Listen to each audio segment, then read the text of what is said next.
to treat or stigmatize ethical dilemmas, reproductive governance, and genetic blood disorders. They'll be focusing on sickle cell disease. As you all know, that this is a second webinar in the series of webinar that Samay is currently doing as part of this conversation on the theme of interrogating SCD as a public health, reproductive justice, and disability justice issue. Without taking much time, I would just like to introduce the facilitator we have today with us for this webinar, Dr. Amar Jesani, and then he would further introduce the speakers and the rest of the webinar discussion as it is planned. Over to you, Amar, and we are very glad that you have accepted this request to facilitate the webinar today.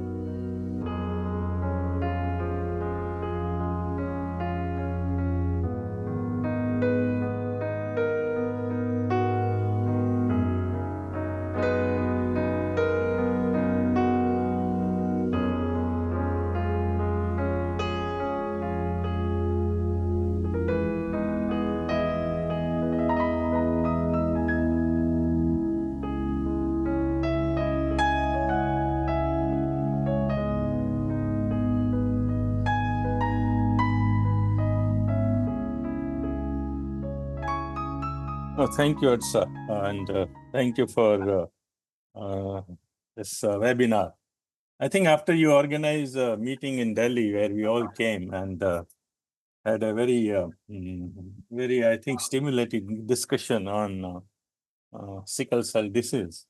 The sickle cell disease is a highly neglected, health phenomenon in India, and we all knew as young doctors or young students once upon a time that there was a sickle cell disease, but not much was done, simply because the people we thought were suffering from were quite invisible. And now I think the whole disease has become the disease of the tribal people. And as a consequence, the spotlight had gone away.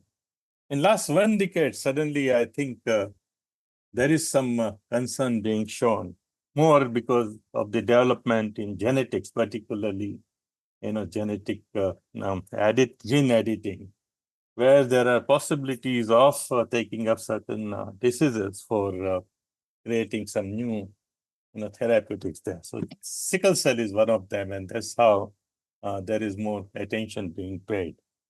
But it is a disease that is really affecting large number of people, not just in India, but also in Europe, in Africa. Africa is another one big one, and the African American people and all. So it is a disease that is really of importance as far as a very vulnerable group of people are concerned. What we are going to discuss today is to look at the screening that is undertaken in order to identify disease among the people. The screening itself is always, and in general, whenever you do use screening for diseases, is full of ethical challenges. First of all, when you do it, you identify certain kind of people who are to be screened. And so there is a possibility of stereotyping them. It's like at the airport when you are being screened and then you are profiled, that there are certain kind of people will be picked up for frisking while others will not be picked up for the frisking. So that is how, the screening of the people normally has a certain connotation that could lead to stereotyping. The other part is that what kind of screening devices you use, how good they are, to what extent it gives you exact diagnosis or exact determination of what we have found. So there are problems about identifying people who are not having problem, and also missing out problem people who are having problem. So false positive, false negative becomes very important. So validity, scientific validity of this kind of devices are also into question. The other part is that those whom you identify as positive, what do you do with them? And when you are doing screening, you don't only identify the disease that you are trying to look for, but you may also find some other diseases among those people. What do you do with them? So if you are screening, do you have any ethical obligation to those people you are screening? So this is a broadly, in any screening that you do is a problem. In research, particularly in clinical trials, where you are going to be very strict about your inclusion and exclusion criteria. And in order to actually implement inclusion and exclusion criteria, you end up doing quite a few testing. And when you do testing and you reject certain people saying that no, they are having certain health problems, and so you will not have them in the trial. But since you have identified the problem, you have to do something about them. You cannot do diagnosis without providing care there also. And that becomes a big issue when you are doing it for large studies like vaccine research at the community level. So the screening has a inbuilt ethical challenges. And those challenges that we would like to explore today. The SAMA has been doing work on sickle cell disease for a long time now. I mean, for the last couple of years, they have been involved, and they also organized this national meeting. So they have their, findings on the work they have done. In addition to that, even before Sama took it up, I had come in contact with Sangeeta, Chattoo, and her team from UK, who were looking at the blood dyscrasia, not only just this one, but the other blood dyscrasia. And she was doing the India case study. So Sangeeta and I have been in touch for quite a few years, and so she is going to be one of the speakers here.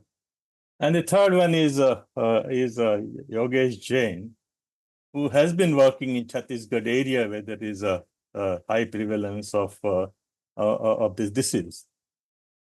Then we have two persons from Sama who will be talking. Keerthana is will be the first person to make presentation. Is a master's graduate from the University of Chicago. She is currently a researcher with Sama Research Group for Women and Health and has been working on sickle cell disease from a gender and intersectional lens. And Sarojini, who is also from Sama, who is one of the founder of the Sama. She is a gender and health rights advocate and public health researcher and one of the co-founders of Sama Research Groups of Women and Health. Currently, she is working on sickle cell disease genetic technologies such as CRISPR and in vitro gametogenesis from a reproductive justice, equity, and ethics framework. And after they finish, we will have a discussant. Discussant will be making comments on all the three presentations, and that is Laxmi Murthy. Laxmi Murthy, a journalist and researcher based in Bangalore. She focuses on journalists' rights, free speech, and sexual violence. She has been associated with women's rights movements since mid-1980s.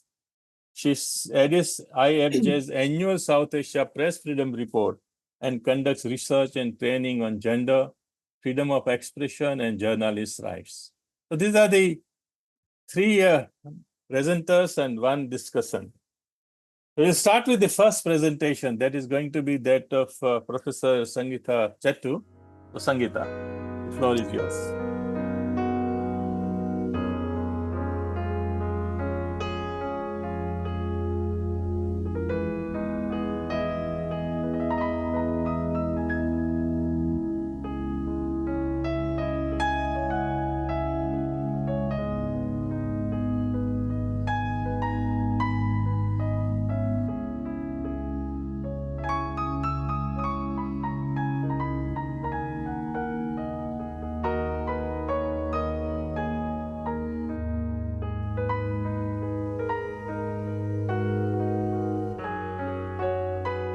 Thank you very much, Amar, for a very generous introduction, and to Sama and Sarojini for inviting me to speak today and share some of my experiences in the field, but also my some of the concerns that we've been and discussing in relation to the screening policies and understand the sickle cell disorders in India, especially focusing on the tribal, the formation or the framing of sickle cell disease as a tribal disease today. I think because I personally feel from my work, based on my work, that that is a very significant issue, which is not to deny the fact that in certain parts of India, sickle cell might be more prevalent in certain tribal groups, but the framing of a disease as tribal disease is something that I want to focus on in relation to screening and some of the ethical dilemmas arising from that.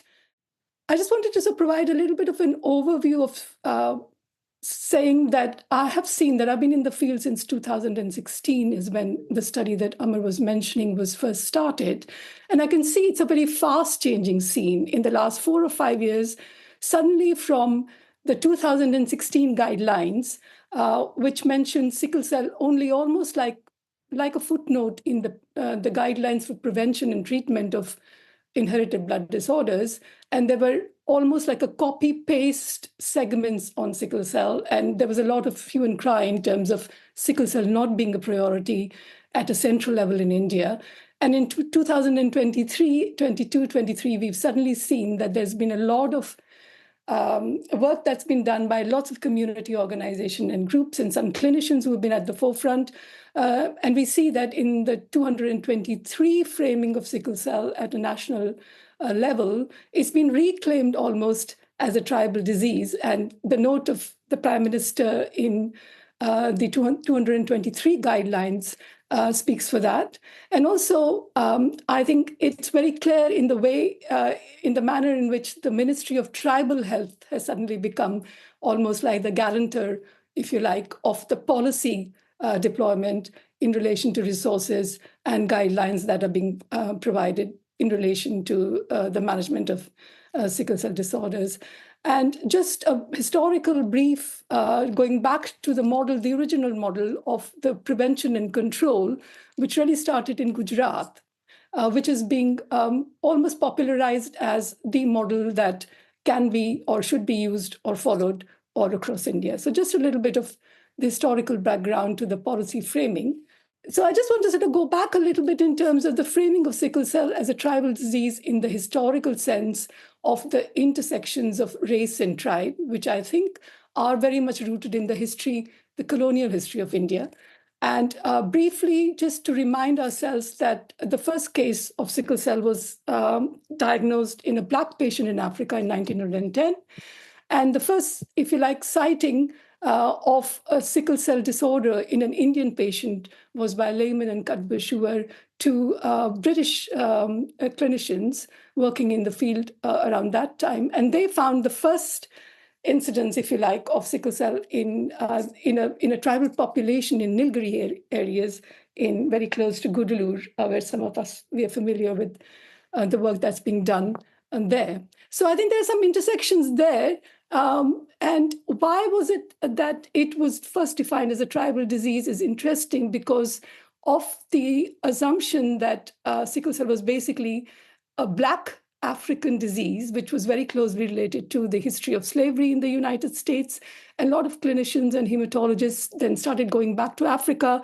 And from after having spent a lot of time in terms of trying to map the gene onto different tribal populations in Africa, Lehman and Cutbush found the presence of the gene in South India and assumed that the Indians must have actually migrated to Africa and then come back and brought the gene back. So there's an understanding in many ways that somehow this gene spreads as people move, and the fear of contamination from the gene in other populations where it might not be really very prevalent is still something that I think circulates in the policy assumption related to control and prevention of the sickle cell disorders. So I'm going to now move back a little bit in time and take you through one of the papers by a very popular, I think there are two geneticists, Chobasia and Chobasia, who are writing in 2021. So it's not a very old publication, where they're still trying to talk about this fear of contamination and spread of the gene in populations where it's not supposed to be, through tribal, through the movement of tribal populations or groups moving from one area to another area. And I'm just going to code them to say that the S, which is the sickle gene, is restricted in the scheduled tribe population, but is also reported in the scheduled caste, OBCs, and the general populations with an average frequency of whatever. The presence of sickle cell gene in non-tribal subjects is not mysterious and is possible due to premarital sexual contacts and marriage between tribal and non-tribal individuals. And I think there are lots of stereotypes that are being used about the tribal populations in terms of their marital habits, which is endogamy, but also a certain amount of what I would call a very racialized ideas about their sexuality not being very fitting into the norm of the rest of the population of India.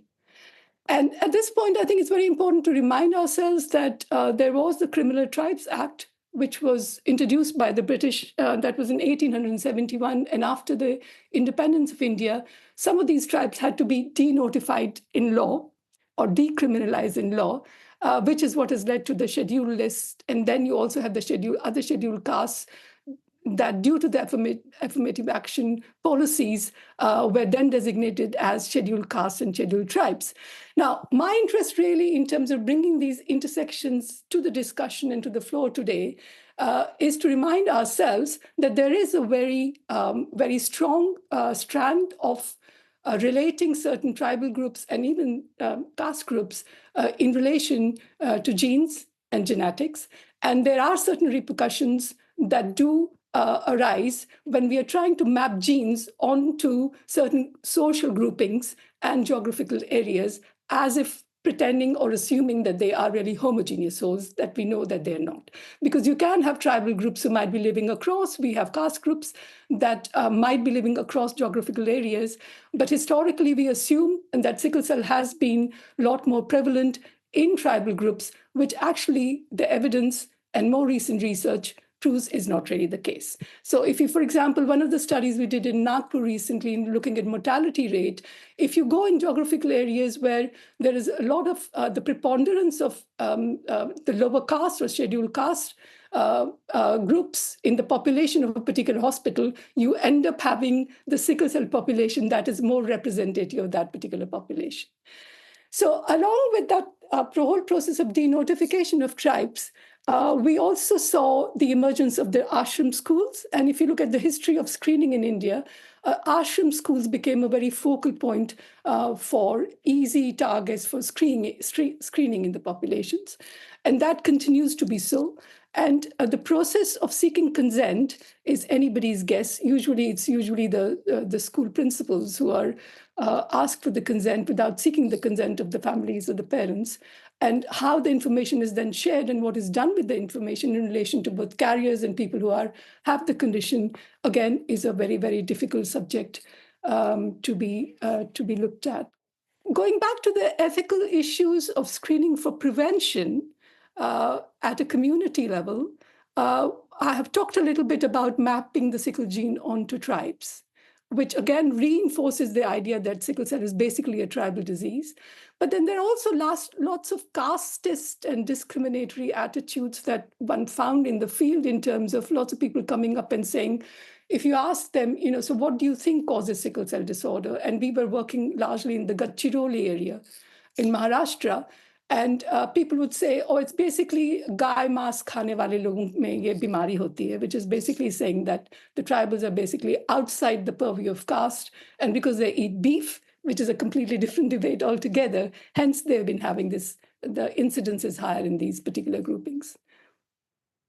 So in many ways, it seems to me that the screening targets in certain communities, especially in the tribal areas, it becomes almost like a proxy for the state investment, which is a cheaper form of providing care, if you like, rather than really looking at the more issues of providing and improving treatment within the communities. And it also seems to be very much related to the strategic development goals, assuming that the under 5 mortality related to sickle cell is actually much higher in the communities, which again can be contested.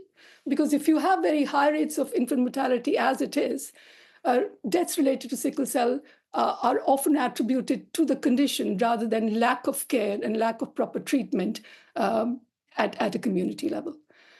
And in many ways, this is a neoliberal response of policy with very significant blind spots, which I think we need to be looking at. So I want to just moving on to the politics of funding. There's a lot of policy rhetoric, I think, in relation to prevention and elimination of a disease. And we need to be really looking at where the balance between providing good treatment and care, long-term care, and the policy rhetoric of prevention and elimination of the disease really lies in. And suddenly we started hearing, in the beginning, I said that there's a lot of emphasis on sickle cell being a tribal disease and the Ministry of Tribal Affairs being involved in it, the Central Ministry of Health being involved in this particular rhetoric. And it does seem that there's almost like a tug of war going on between very high-profile genomic centers, and Chhattisgarh has one of the ICMR centers for sickle cell diseases, Odisha and Bhubaneswar being the other ones, who seem to be bidding for the gene therapy and rather than really access to basic care. And one of the examples that I want to share is that it was very rare to find families where the children actually had been provided the basic immunization along with the diagnosis, but even prophylactic antibiotics, which should be really part of the protocol and on paper are part of the protocol, but actually are not provided in practice. There's also a mismatch between facilities on the ground, between the policy rhetoric of prevention and the protocols that the government provides at a policy level, and to what extent these protocols can actually be followed in practice.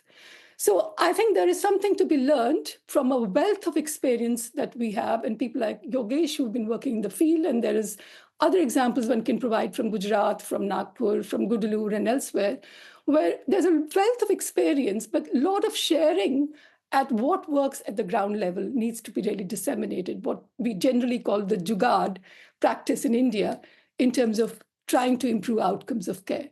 And sharing of good practice across at a local level might be another way of moving forward to basically focus on care and treatment rather than just the rhetoric of prevention. So I want to sort of go back a little bit in terms of the impact these screening policies actually might have and the clinical practices actually have on people's everyday lives when somebody is actually having the sickle cell disease, moving now to the experiential level. And these are some of the examples that I've provided in the form of a vignette, but they are really actually real life stories. So the scene one or example one is of Raju and his wife, called Chandani, and these are all pseudonyms, in a remote village in Gadchiroli. And Raju came to know that he was a carrier during a community screening program in their area. And Chandni had actually heard that had learned that she was a carrier when she was actually screened in school, but she'd happily sort of forgotten about it because it was not an important factor in her life till she got married. And when she was pregnant the first time, the doctor had referred her for a CVS, but because of the place where they lived, which was really nearly 150 kilometers away from the next big treatment center where CVS was available, they had to borrow a lot of money. They went there, spent a day there, got the test done. Then the test had to be sent to another big city for the report. And by the time they came back, it had already been about 4 to 6 weeks in between. By the time she was already 20 weeks pregnant, only to be told that actually the sample wasn't adequate and they would have to give another sample. And I think it's anybody's guess that obviously by that time it was too late, and then they had to leave it, and at a huge cost. And it's also a huge emotional cost. Let's not forget that in terms of having your first, waiting for your first baby, and then being told that it is possible that the child might have a significant condition. So moving on to scene 2, it is about Kanchan, who was in her mid-20s and had sickle cell disorder. I met her at a community event.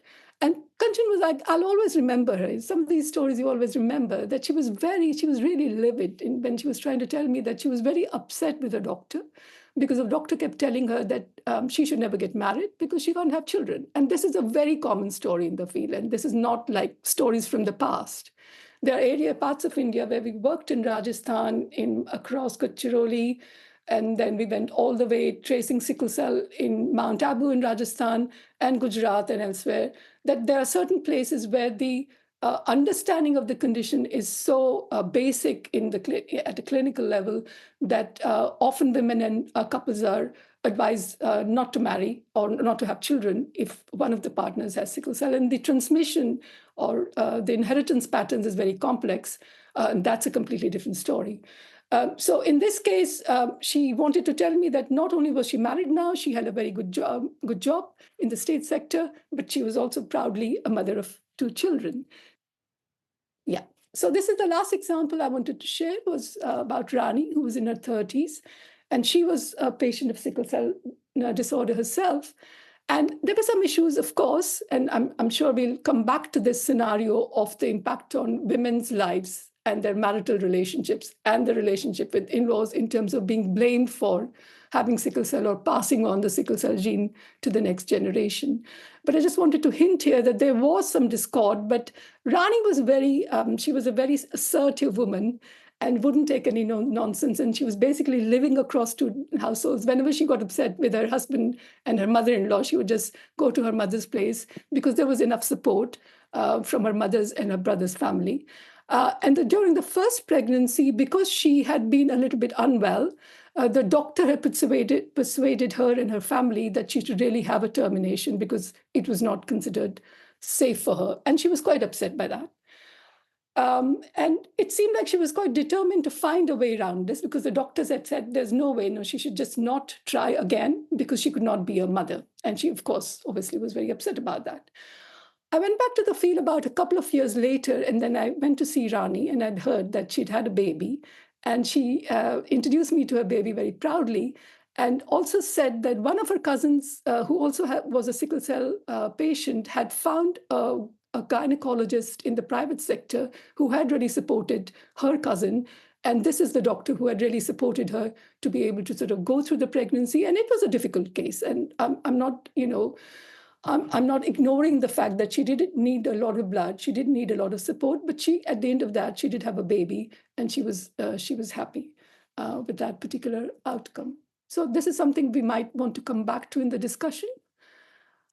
So at this point, I think I want to go back to some of the issues that were raised in the introduction to this discussion today about, or the discussion we had last time, actually, in this particular set of seminars, was about the roots of stigma that might be associated with sickle cell disease. And I talked a little bit about the idea of sickle cell being a tribal condition and the intersections of race and genetics there. But also, I do really want to flag up the issue of the very disableist attitudes related to sickle cell that actually do stem from more of the medical representation, the language in which the doctors actually tell the parents about the diagnosis, and of a condition that is actually very variable. Different people with sickle cell can have very different experiences over the course of their lives, as we know, clinically. But usually the children, and we had about 50 families across from 3 different states in India. Largely, parents were often told that ye bacche to zyada der tak jeete nahi hai. I mean, maximum lifespan is 20-25 years, mid-20s. And unfortunately, because in the previous cohort, that experience is reinforced that there are deaths sometimes due to inadequate care or lack of care and medical attention. This idea that the child does not have a future has a very significant impact in terms of the life chances, then a lack of support during the schooling, in terms of education and employment or alternate routes to employment, but particularly also absence of support during adolescence when women and even young men, but women in particular, are stepping into the world of adult life. But particularly because of what the issues we're talking about today, the lack of support for reproductive decisions and choice, and the cumulative impact that generally has on women's life in particular. But I'm sure, the summer team possibly have more to say on that than I want to say today. So just to wrap up the discussion, maybe if we could just reflect on a little bit more critically in terms of engaging with public health policy also as a social intervention. I think all public health policies are embedded in certain sets of social values. For example, what are the values that are reflected in two of the major tools that are related to policy decisions when we look at quality of life measures or disability adjusted life years?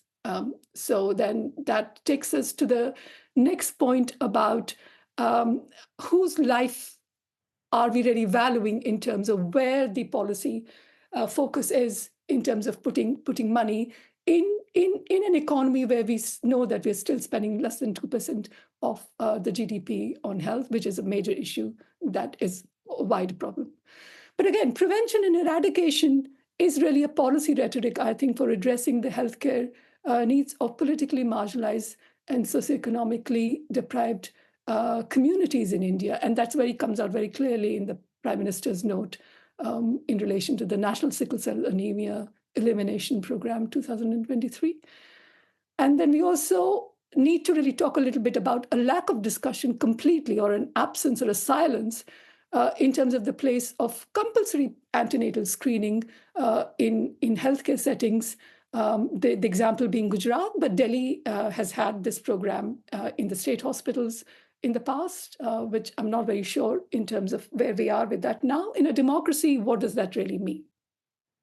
And finally, I think just also on this idea of what I've called state-sponsored genetic exogamy, and what are the social repercussions of that, particularly in relation to women's identities.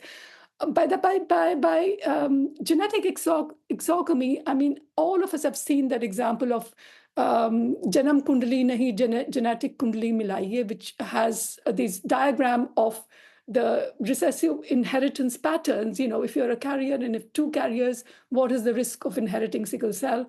And the different combinations of that, which basically has also been associated with the signs of the horoscope to say that basically you need to be really looking at the carrier status before you enter into a marriage or decide to have children. The important bit being that it's not just the people who have the condition, but basically the carriers who then become the focus of the screening policies and governance of the recessive gene disorder itself. There's also often a conflation between the two groups as being equally contagious, if you like, in terms of the impact in terms of the impact on funding for dealing with the condition. And that is the conflation between people who are only carriers but are asymptomatic, are not ill, and those who actually have the disease and are said to be spreading the disease that needs then to be contained. They're also very patronizing, infantilizing stereotypes about Adivasi communities. And just because they have low literacy and high rates of socioeconomic deprivation, it seems that they then become the soft target for very coercive policies that might just also have certain parts that are benevolent. But that's a balance, again, we need to be discussing. And one of the examples of the genetic exogamy is that it is not just about providing information to the local communities about the risk of inheriting or passing on sickle cell disorders to their children, but there are value judgments being made in terms of who should be marrying whom, which particular groups of people have a high preponderance of this gene, and assumptions that basically these tribal communities or communities where the incidence is very high are following this advice of the government on their own. And then there's also this story that all of us have heard and seen about the laminated color-coded cards being given to people who are carriers and people who have the condition, which I think in many ways, and who should or should not marry who, which again creates an environment of exclusion, discrimination, and stigma with particular impact on women's self and identity. So to conclude, I think I would just want to sort of draw back in some of the ideas that I've tried to sort of basically just throw out into the open for discussion, is that when we talk about ethics related to screening policies, we need to be thinking of ethics at two different levels. Ethics more in terms of how families and couples might arrive at decisions about everyday practices of caring and distribution of family resources in terms of how they can look after a child with sickle cell or any particular serious condition, but then also moral choices that we as a society, but also as a country, are really reflecting in our policy interventions. And I talked earlier about these are related to whose life is worth saving through the screening and the prevention programs that are being popularized in relation to sickle cell disorders. Then we also need to be thinking about reproductive justice as much broader than just an issue of choice. And I think that's a very Eurocentric construction of what choice might mean, because we know that things are not similar in countries where very little money is being spent on actually counseling and the resources that are available for supporting those kinds of choices. So how can we think of reproductive justice in the broader sense of ideas of social reproduction rather than just reproductive choice? And finally, I think I want to end on something that always fascinates me, how this idea of sickle cell being a tribal disease is simultaneously seems to be something that local community groups can appropriate that term, following Gillick Schiller, who think it's strategic essentialism, that despite the stereotypes, sometimes we say, oh, because this condition is more prevalent in certain tribal groups, let's latch on to this label so far as there is more money being provided by the government or more attention being provided in policy in terms of policy resources, that's all right. And when can we say that we need to draw boundaries about saying that this is like any other recessive gene disorder? And are we harming these communities more? Are we supporting these communities more when we think of certain conditions, especially a genetic disorder, as a tribal disease, particularly going back to where we are in relation to the government of India and local governments really putting all the energies and resources in terms of eliminating the condition by 2043. I think that mark also keeps changing periodically. That's not the first time we've heard that. So I'm going to end on that. Just pass you back over to Amar. Thank you very much. Thank you, Sangeeta. I think you have really covered this whole issue in a full social perspective. You started with the framing of the disease and how there are various kind of social aspects which have tainted and created stigma around the disease. And you also showed us quite a few scenarios where these things are playing out. And you also covered the policy issues, the government of India's policy, and brought to focus that public health intervention will have to be social intervention. If you don't do anything about social and just look at medicine, then it seems that it has more connection with the other aspects, particularly the developing scenario in genetics and genetic research and genetic therapy, rather than actually caring for the community which is suffering from this disease. You also have said that the public health intervention will have to have a very big social component. Since you have dealt with policy, I think our next speaker, Yogesh, I think Yogesh's presentation is going to look at policy and ethics in sickle cell screening in India. So let us have more things coming up on the policy issues.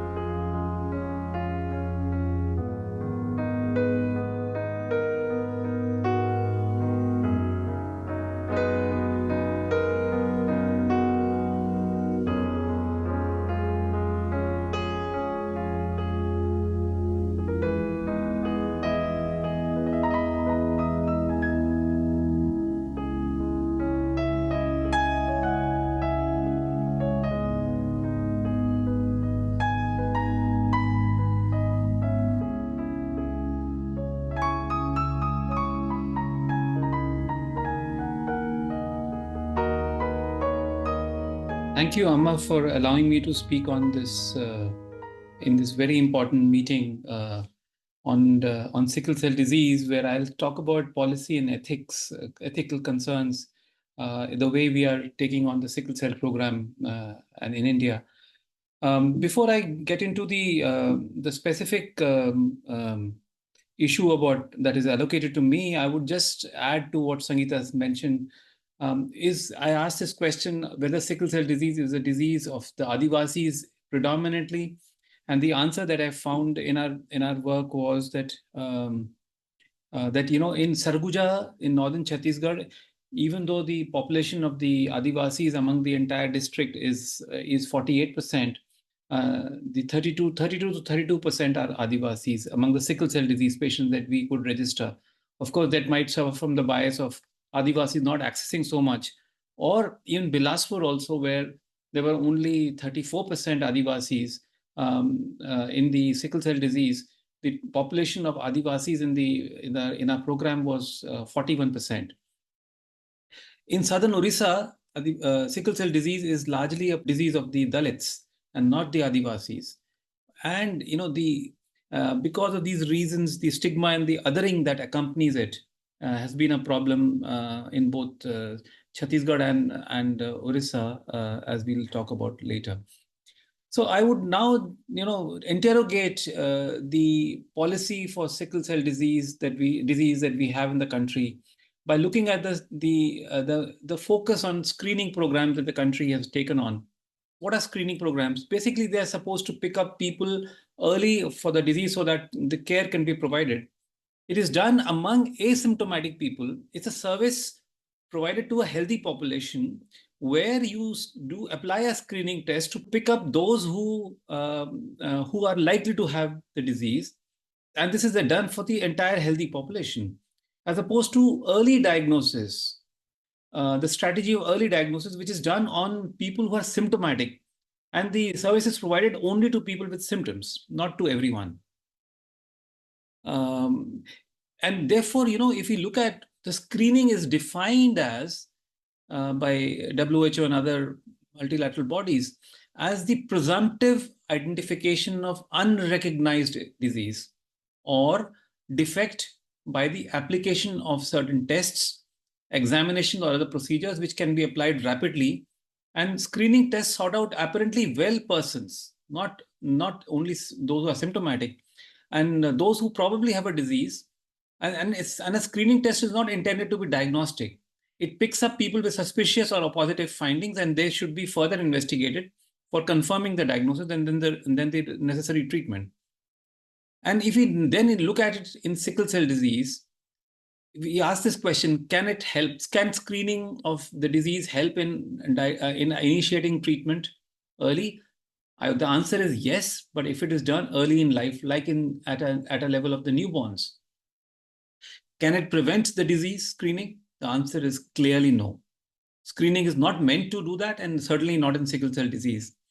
Can it eliminate the disease? The answer is no again. It cannot. So, and this Wilson and Jugner's principles of screening, let's see whether sickle cell disease fits into this. The condition should be an important public health problem. Yes. There should be an accepted treatment for patients with recognized disease. Yes. Facilities for diagnosis and treatment should be available. That is something that has to be worked upon. We are still far from from the optimal stage. There should be a recognized latent and early symptomatic phase. That may not be true in sickle cell disease. There should be a suitable test or examination. I think we're getting there. A test should be acceptable to the population. That also is something that one has to work on. The natural disease history of the condition, including development from latent to declared disease, should be adequately understood. And similarly, there should be an agreed policy on whom to treat as patients. Yes, and the cost of case finding should be economically balanced to the possible expenditure on medical care. And the fact, finally, that case finding should be a continuous process and not just a once and all project. So, therefore, the question I would like to ask is, when should sickle cell disease be screened?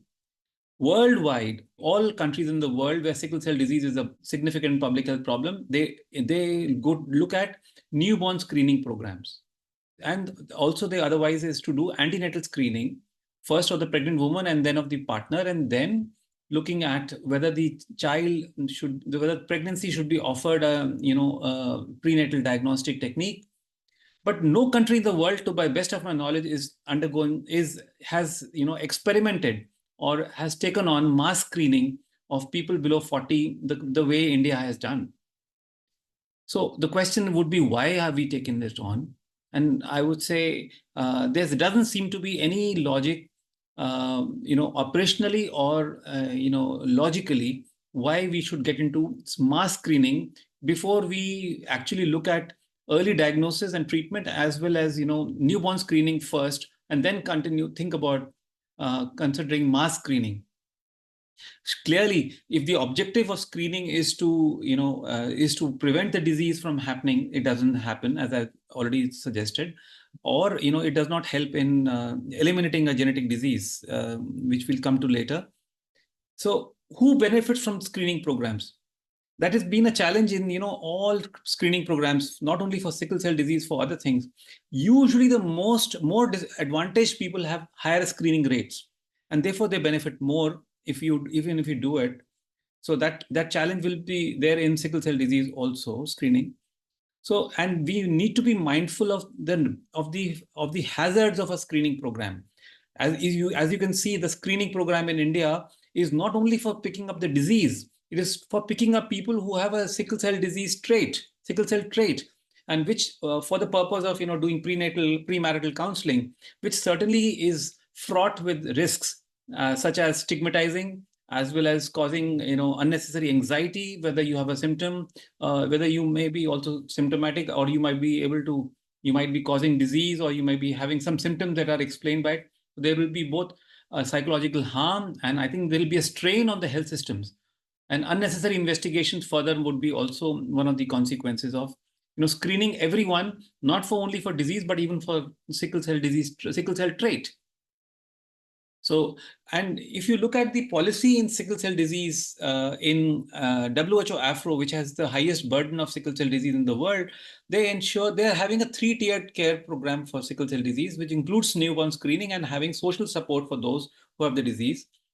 But if you look at the Indian mission, which we launched about less than 2 years ago, we want to certainly, we mentioned that we want to provide affordable and accessible care to all sickle cell disease patients, which is a work in progress, to ensure quality of care for sickle cell disease, which is also something that we should do. But if the third objective is what I am worried about, how do you reduce the prevalence of sickle cell disease as a mission, by screening programs? So the strategies that the program has taken on includes health promotion, which includes awareness generation and premarital genetic counseling, prevention through universal screening and early detection. That is, how do you prevent a disease from happening by preventing marriages? Is a point that we are saying, and holistic management and continuum of care, managing people with sickle cell disease at primary, secondary, and tertiary levels should happen. Treatment should be there. This is something that we should have focused on, and which we sort of have not done as well as we've gotten into screening programs. And if you look at, there are some hazards when you don't do a screening program well. If the screening program is done in an isolation and not as a part of a pathway of care, there is a likelihood that will follow there will be mess that we may create. And if you do screening only for those who are sort of who sort of volunteer to get screening, I mean, I'm not saying that one should force it, but those who do not take on screening, they may also, they may get harmed by not getting screened. So it has to be done in a very planned way, which we, at the moment, I don't think we are sort of doing it. And offer the screen. It's also possible that if the screening is offered, as requested basis, then there are problems. The other thing is, are the pathways governed by protocols and guidelines? Yes, theoretically they're doing, but because the major focus is on screening and not so much on diagnosis and treatment, there is a worry that there is happening. And are there quality standards based on the evidence by screening providers? Well, I mean, in a sense, that is certainly happening. And what about the information systems that collect data about screening programs? I think there is we could have done better. At the moment, there are some challenges there. So I would then, from the policy critique about the sickle cell disease that we have, I would like to touch on some points about ethics in public health programs, particularly with reference to sickle cell disease. In India, possibly in other countries, public health programs, and in fact, the Ministry of Health, the executive, the ministry, the public health programs and policies are not subject to ethical approval. They only require technical inputs, and then they pass, cost effectiveness muster, and then they are launched in the national programs, which includes something like we've been doing in the past, this BCG revaccination in adults for preventing tuberculosis, which is a highly controversial public health strategy, or offering, intrauterine contraceptive devices in the postpartum period. There was no ethical approval taken, but it was just technically passed. And mass screening for sickle cell disease has also not been subjected to ethical approval, as I think so. So, and this, my main concern about screening programs in sickle cell disease would be, if you screen a lot and you don't offer treatment, and you don't ensure treatment for those who are screened positive for the disease. So the program has decided to screen 7.5 crores over the next 3 years. And we have hardly put any significant number of people on the treatment in the public health program, because that doesn't seem to be the objective, the primary objective, it seems, of the screening program. It is more to pick up those who are sickle cell traits so that they can be offered premarital counseling. So if you, the priority is not, and there's no serious attempt at decentralizing this care, as we can see from this how it is practiced in the country. So if you look at the dashboard of the sickle cell NHM program, it has data of how many are screened. So almost 4 million people, 40 million people have been screened over the last, several months, over a year and a half. And so we are only, 30 million remaining. We have to do 70 million, as they said. But so look at this, the dashboard. The dashboard does not consider it important to mention how many people have been put on treatment from those who have been found disease. So already, almost 150,000 people have been found to have the disease by this data. But this dashboard does not even mention how many people have been put on treatment, till date, as if that is not important. Dashboard should have all important information. So ethical issues, if we can go further, what are the methods being used for community awareness and education in sickle cell disease? Have these been, have they passed ethical muster? What are the IEC material that is being used? And what is the education that is being offered, community education, and the content of it also, and also the way it is being done? And mass screening and issuing cards and labels, as is being done in the national program already, has there been a consent with this? I think that is missing. And label and stigma, labeling people with a sickle cell trait without their consent for the screening is something I would say really highly problematic at the moment. So premarital counseling that is being offered in the country level, are there guidelines for seeking community meetings and consent, and for public health program implementation like this? I don't think there are guidelines, but I would defer it to Dr. Amar Jesani to talk about this. Has it worked anywhere, premarital counseling, in preventing marriages and preventing sickle cell disease? The answer is it has not worked, to the best of my knowledge, in any country in the world for sickle cell disease, neither in Iran, nor Saudi Arabia, nor Italy, nor Syria. It did work for some while in beta thalassemia major prevention in Cyprus. But I'm told that in Cyprus also the disease has come back once they became slow on the process of preventing marriages. So eliminating genetic disease is another dangerous sort of an idea that the country is sort of experimenting with. We have done certainly, this idea has come from eliminating infectious diseases like smallpox and recently polio. Thalassemia has come back, as I said. There is some advantage of also having a balanced polymorphism so that you should not get into considering elimination of genetic disease, not only on logical, scientific grounds, but also to, it's not actually feasible to do such a thing. So the questions that still come into our mind, which I would like to share here, who's defining about population health ethics? This is possible to look at all population health ethics for other diseases also by looking at sickle cell disease, what is happening in sickle cell disease arena. Education, how do you offer community education? How do you offer screening? How do you do counseling? And so many ethical quandaries remain. What about the respect for autonomy and dignity of a person who's offering this, who's getting this test done, particularly if someone is belonging to a marginalized community? And foresight and planning for potential outcomes of screening has to be done. This has been missing. And finally, I would question, what is the role of technology in healthcare? Is it the challenges, the ethical challenges and policy challenges that come up, are thrown at us in a big way? And I think we can take this on. Thank you so much. Thank you, Yogesh. I think Yogesh has very sharply focused the ethical issues in the policy and public health programs of the government. Something that is quite worrying, the way government is going about. He explained to us about what is the role of screening about in the disease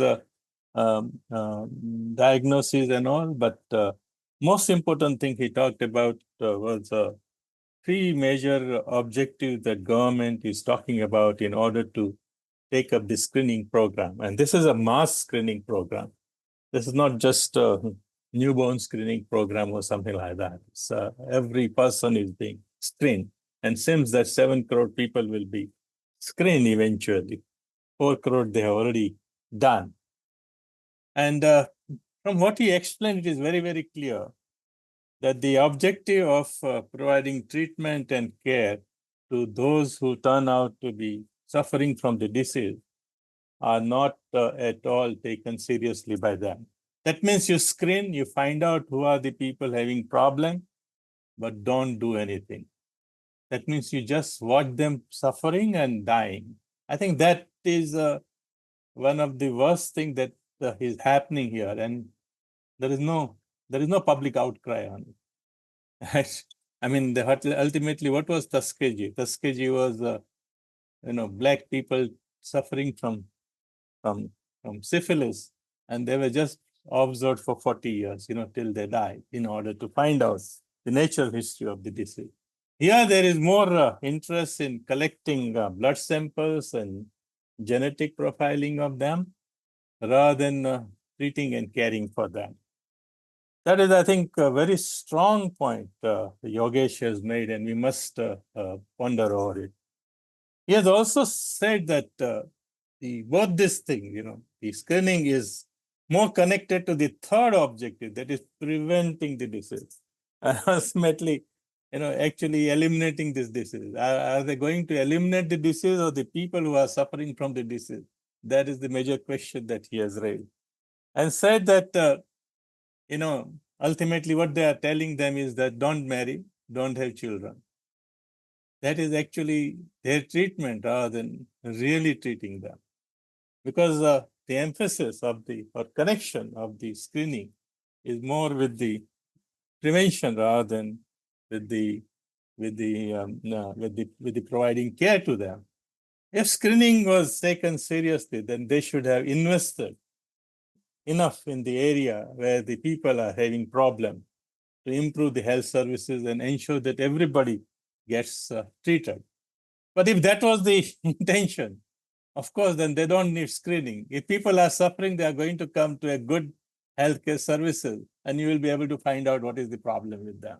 So why do you put money in this screening? So this is raising a very serious concern, both public health concern as well as a profound ethical issue that has come up through Yogesh's presentation. So now we go to the third and the last presentation by Sama, who has actually triggered off these meetings on sickle cell diseases here. So we have Keerthana and Sarojini.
I just want to thank everyone, particularly, this webinar has been attended by many friends joining from, Sub-Saharan Africa and Latin America, and also from Nepal, Europe and UK, and from, MENA region. So it's unfortunate that we don't have the interpretations, but next time, the last series of the webinar, we would like to make sure that we will have at least French, so that many who joined today would be able to contribute and then participate more proactively. So thanks.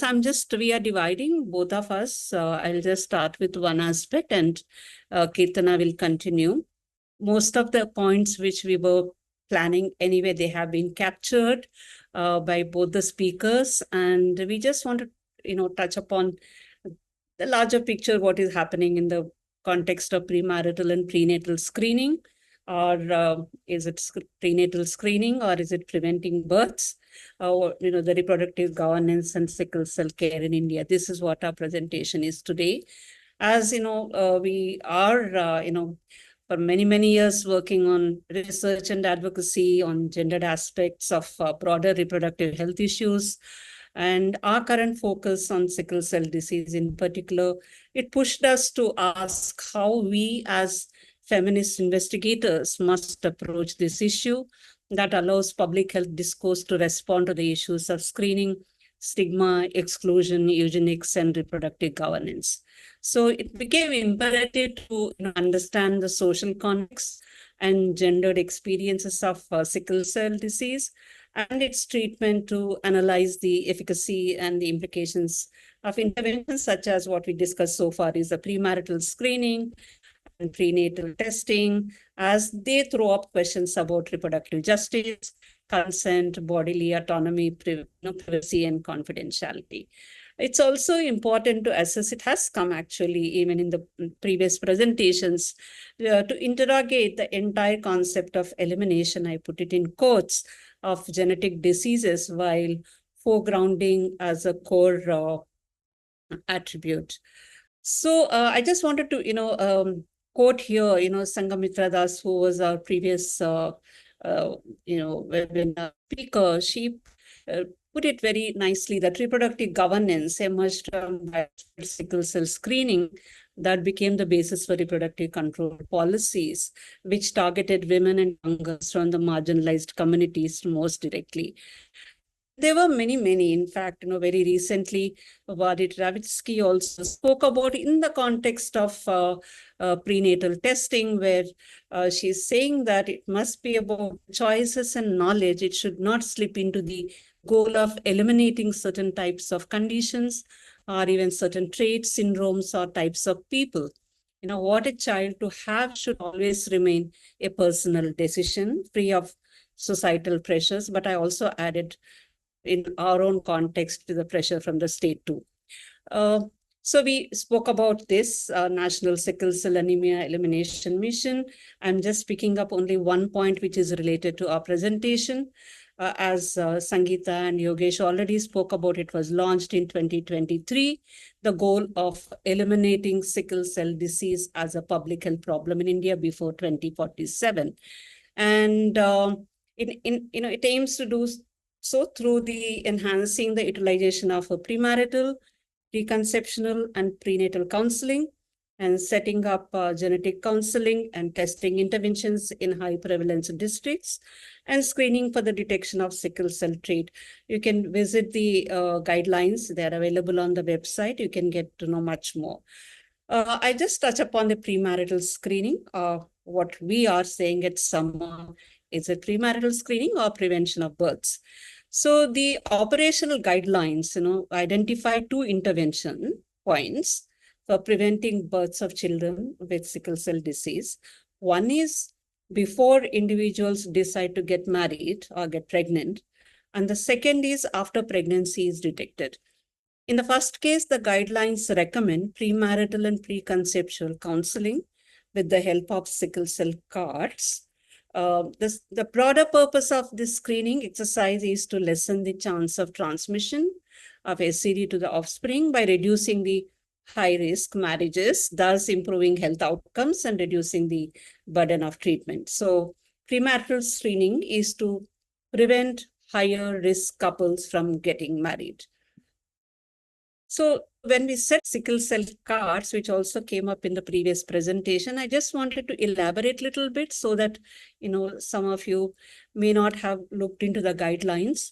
So the counselors, what it says, the operational guidelines, that counselors at the primary healthcare centers, they shall be using these sickle cell cards for premarital and preconceptual counseling by matching the cards of prospective matches. So matching of the cards will show the chances of their children being born with the disease or the trait. So the card will show the status of the individual vis-a-vis normal, carrier, or deceased. So the cards are color-coded separately for male blue and female pink.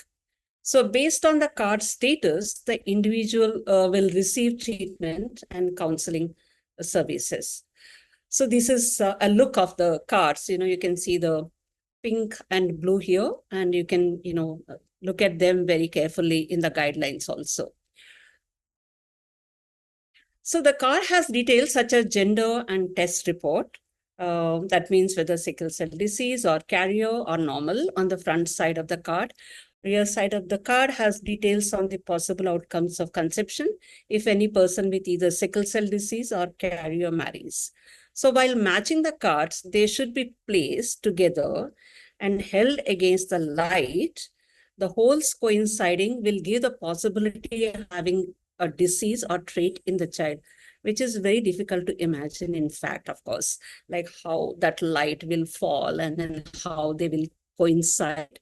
But in our own field experience, we haven't seen such matching with the, placing before the light and all that. They were just on the paper and then just given to the, some of the people whom they are testing, who are coming for the counseling. The matching possibilities, I don't want to go in detail, but if two individuals having sickle cell disease marry, there is a 100% chance that their children will be born with sickle cell disease. If a sickle cell disease individual and sickle cell trait individual marry, there is a 50% chance that their children will be born with the disease and 50% chance that their children will be carriers. If a sickle cell disease individual and a normal individual marry, there is a 100% chance that their children will be born with sickle cell trait. So if two individuals having sickle cell trait marry, their children have 25% chance of being diseased. So 25% of being normal and 50% chances of being carriers. So it goes on explaining, I think that can be looked into. And this is kind of advertisements coming on the Instagram and all that from the Ministry of Tribal Affairs. So here the target is to eliminate the disease. This is what the quotes from the former health minister I'm talking here. He says that the target is to eliminate the disease by 2047. It is a disease that happens only in tribal areas. And since it is genetically transmitted, the screening effort will be on prevention. So we will give color-coded identity cards to all tribal aged less than 40 years.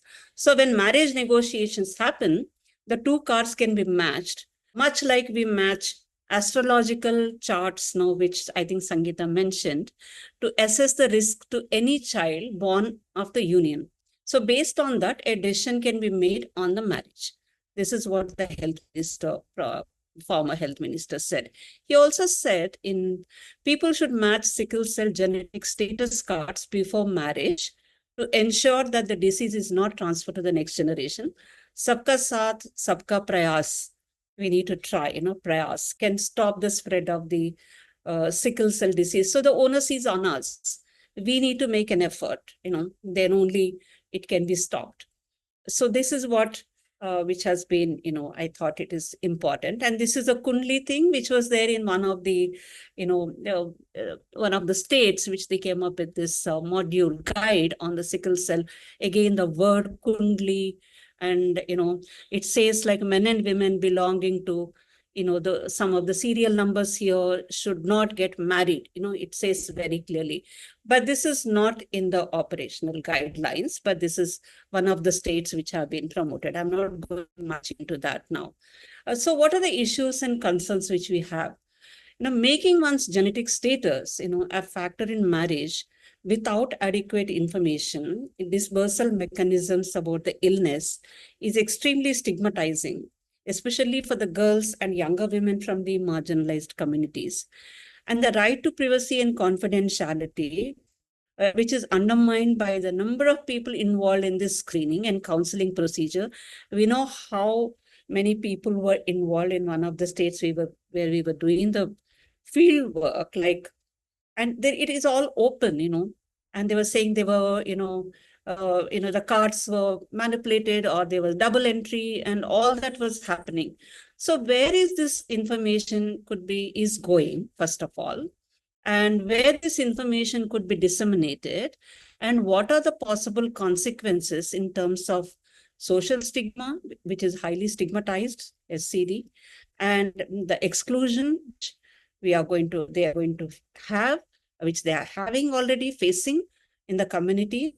For example, we just came to know in our research work that some of the young girls who were appearing for the examinations or where they were getting admissions, they were not allowed to be admitted in the college, or they were not given admissions because they had sickle cell. So this exclusion and discrimination is also the breach of confidentiality. In addition, men and young women often refuse to get tested. So the burden is always placed on women to avoid the transmission of sickle cell disease. So this also throws up questions of willingness, choice, consent, and also autonomy. So marriage and reproductive decision-making is not, simple or linear process. It is a complex process influenced by multiple factors, the availability of pertinent information, education, literacy, health, counseling, income and social context, and also, other social determinants of health, and also pressure to get married and have healthy children, which is coming from a patriarchal society. So that is something which we also need to, keep in our own analysis. So state surveillance of reproductive decisions of marginalized communities, especially in assessing whether they should get married or have children, this is something which is not researched. So this is something which we need to look into. The last point I want to pick it up from what Sangeeta said, which is very, very important. When we are looking into it may not be mandatory, but at the same time, you're doing the mandatory screenings at the schools, okay? So it's voluntary, but in certain contexts, it is also mandatory. So in the context of school screening, for example, the residential schools, particularly in the Adivasi belts, how does consent operate for children? And we had enough examples in the past, not the parents, not the legal guardians, the hostel wardens or school principals giving the, consent for the, that is in the context of administration, but it is a similar kind of ethical principle. So this is something which we would like to flag here. So I will hand over it to Keerthana. Yes, thanks, Sarojini. I won't be putting my video on because my internet is a bit patchy. We've been having power outages. So Sarojini dealt with the premarital screening aspect of the sickle cell, of the national elimination mission. And we also thought it was important to sort of go into the issue of prenatal screening and testing in the context of genetic disorders and specifically sickle cell as well.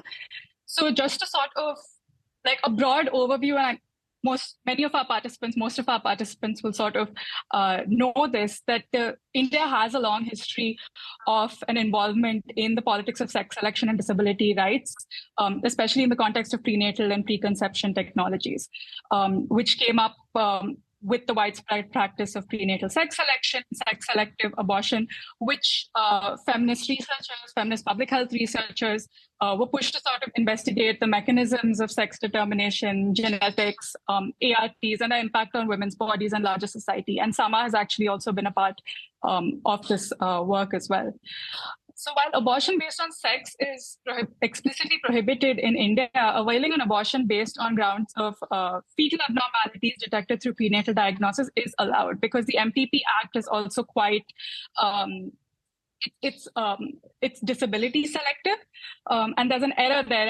I meant to put PCP and DT Act 1994 and the MTP Act 2021. And the fact that these acts are disability selective also forces us to reflect on the questions of ethics and rights when we're looking at a genetic disorder such as sickle cell disease, which public health practitioners have said is manageable, but which also is something that is debated in the current context of the language of elimination. The operational guidelines explicitly mention antenatal screening of all pregnant women, and it's more or less mandatory screening for sickle cell disease. And this is mainly sort of done in sickle cell affected geographies and for high-risk couples. So all women availing antenatal care are a target group for this testing. And this group is one of the most effective ways of carrier screening for the disease. And one of the public health centers that we visited during our field work actually gave us numbers, and they told us they were doing about 350 tests in a month, of which 58 turned out positive, 49 were positive for the trait, and then 9 were positive for the disease. And then they told us that all of this information from each center, sub-center, and all of the health centers across all blocks in the district are sort of then sent to the head medical officer, who then sort of uploads it into the system every single day. So all of this information is being collected from these centers and put into the centralized system. Upon diagnosis of the parents through this antenatal screening, the guidelines state that they're to be provided with information about having a child with SCD and preparing them on how to care for them in the future. But these guidelines very explicitly state that the purpose of such testing is to provide the couple with information and options for reproductive decision-making, including prenatal testing. And for prenatal testing in particular, the purpose is stated to be to reduce the birth of a child with sickle cell disease. So the language and the guidelines itself is not non-directive or neutral. It's quite directive. It's laid out in a way to sort of talk about reducing births of sickle cell patients. So the guidelines recommend PND when both parents are found to be carriers, that is through antenatal screening, or if one has SCD and one is a carrier. And the diagnosis is mainly done through chorionic villus sampling in the first 10 to 13 weeks of pregnancy. And CVS has its own issues. It's an invasive test.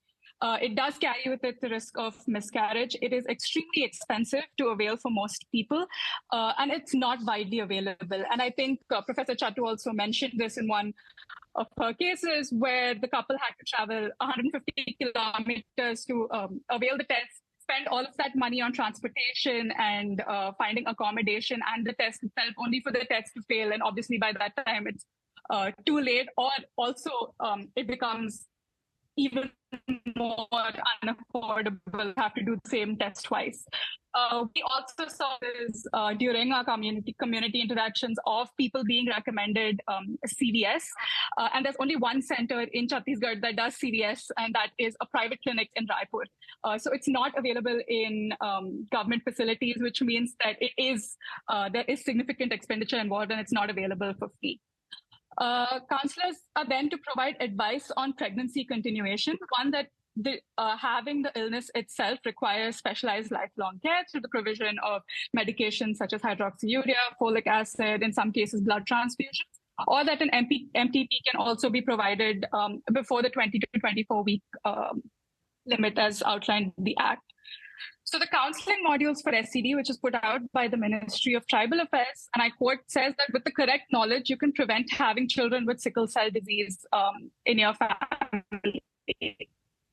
And just to sort of bring this point back, which Professor Chattoo also mentioned, is that Prenatal diagnosis does not diagnose the severity of the disease, but offering the test as a preventive measure can sort of create the impression that all SCD cases are of equal severity and need to be treated uniformly, when the fact is that early diagnosis of the illness has a bearing on clinical severity throughout the life of the patient. And if care is provided early, then it is a manageable illness. It also creates an implicit expectation to terminate the pregnancy when there is a positive diagnosis, because the guidelines also say that it's a test to prevent the birth of a child with a lifelong illness. So there's this tension between the aim of prenatal testing to sort of expand choice on the one hand, and then the sort of other aim, which is that if there is a positive diagnosis, then the choice that is to be made is that an abortion will sort of follow the positive diagnosis. So even though genetic counseling in this sense is supposed to be value neutral, there is sort of an assumption that if there is a positive diagnosis, the defective fetus will sort of be terminated. So expanding choice in the context of prenatal testing and elimination draws on the discourse of preventing births, screening, and prenatal diagnosis, where choice is based on these imperatives. And prenatal screening is done with the assumption that the counseling will be towards termination of pregnancy. There have been a couple of studies. There was one study in Ghana that looked at patient attitudes towards screening as well as termination of pregnancy. And when these patients were asked for their opinions on screening and termination of pregnancy, the study found that the patients were open to screening and termination of pregnancy in general, but the percentage of patients who were open to screening and termination of pregnancy for SCD-affected fetuses was lower than this acceptance in general. And this was sort of rooted in the availability or non-availability of quality healthcare for management of the illness. There was another study that talked about how parents, in retrospect, after having terminated the pregnancy, actually regretted the decision to terminate the pregnancy because they were not given adequate information before the termination that the disease, the sort of physiological and clinical manifestations of the disease sort of lie on a spectrum, and that it's not always a debilitating illness. So the ability to exercise free and informed choice, that is to terminate or to continue a pregnancy by the pregnant women, sort of needs to be placed within this context of gendered expectations of mothering healthy children, the lack of knowledge about SCD, not just with patients, but also with health providers as well, biases and stigma about SCD and disability, and how public health programs of this nature sort of deal with these questions as well. Because Sarojini mentioned this, that there is a general reluctance of men to undergo testing or to acknowledge their role in the sort of genetic inheritance of the child, which places a significant burden on the women to have a child and ensure that the child is healthy. One of the cases that we saw a woman who was sort of deserted by her first husband. She married a second time, and then she had a child that was sick. We do not know if the child had sickle cell disease or not. And the child passed away a few months after birth. And the second husband also deserted her. And she is now in her third marriage. But as Professor Chattoo also mentioned, one of her cases, in her third marriage, her in-laws are not accepting of her. So she lives with her mother, and her husband lives with her, and now she is sort of has a healthy child. But women face the brunt of these screening exercises, in the sense that a lot of the cases that we saw, when the husbands just refused to get tested, some of the women that we met also told us that, they thought that the child got this illness from them, but they did not know whether their husbands were actually positive for the illness or not. The responsibility and burden is placed on women, as seen historically in other state initiatives to control fertility and shape demographics over the decades, which have been aimed at women, and more particularly low-income and marginalized women. And if parents decide to terminate, then what kind of facilities are available to them to do so? So even if one is screened, tested, counseled, and a decision is made, the unavailability of facilities is an issue. Sama's work with Baigas and Chhattisgarh also saw this, but that was within the larger issue of preventing access to contraceptives for the Baigas and the lack of abortion facilities, even if they wanted to avail it. So the lack of availability and accessibility of full and complete knowledge and information about the illness is a huge issue. We found that the embodied experiences of SCD, like the accompanying pain crisis and other sort of symptomatic manifestations, it compelled affected individuals to ask their partners to get tested. But when pain and crisis is not a part of one's everyday lives, which is the case a lot of the time with trait individuals, they might not be similarly motivated to sort of undergo this testing or see whatever the quote-unquote risk is in passing on this illness to children. So a medical officer that we interacted with also told us that he believed that the target group essentially for this, for these screening programs and for testing and for knowledge dispersal should be trait individuals and educating individuals with the trait, since often these understandings are not sort of manifest since they don't have personal experiences with the illness. Facilitating reproductive autonomy through prenatal testing while not providing care, both prenatal healthcare as well as adequate treatment options for the illness, is problematic. And Professor Chattoo and Dr. Jain have also sort of elaborated on this in their presentations.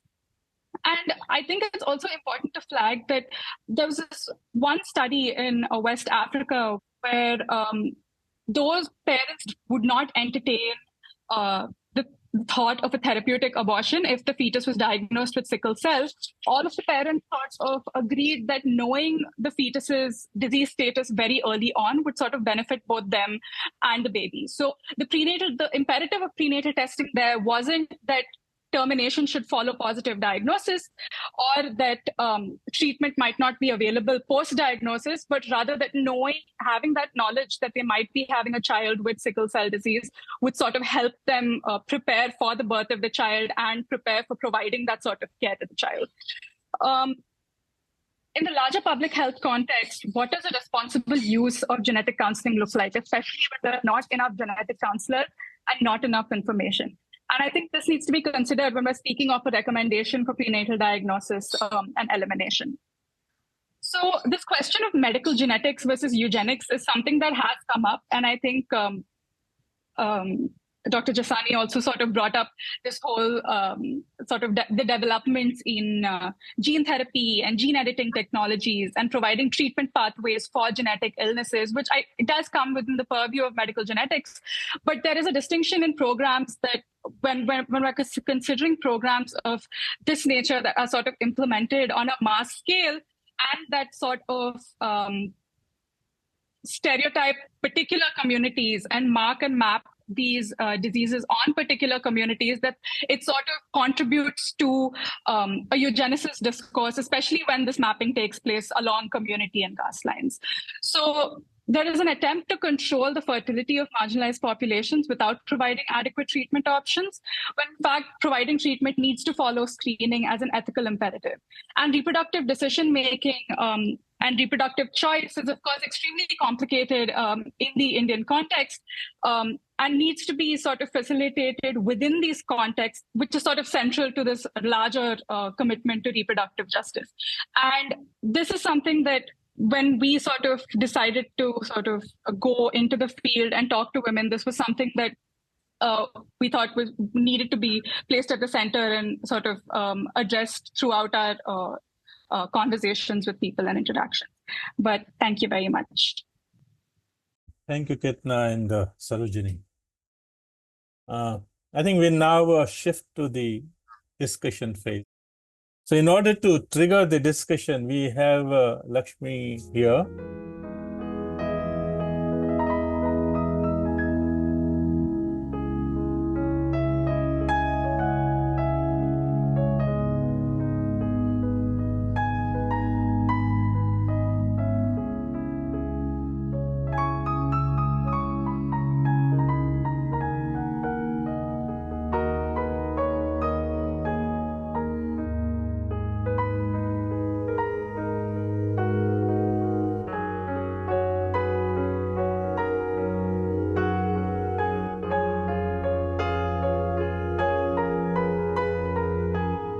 Thanks so much, Amar, and thank you, Sama, for inviting me to this. I've been away from the women and health scene for quite a few years, and that meeting in Delhi really triggered so many memories, of course, and so many challenges which have not really changed, for the past 30 to 40 years. And in some ways, I think that challenge to public health activists and feminists remains in just these three presentations, excellent presentations. Thank you so much, Sangeeta, Yogesh, and Sarojini and Keerthana. And what I'll just try to do is pick up a few points from each of these and throw it open, because I see that there are questions also in the chat box.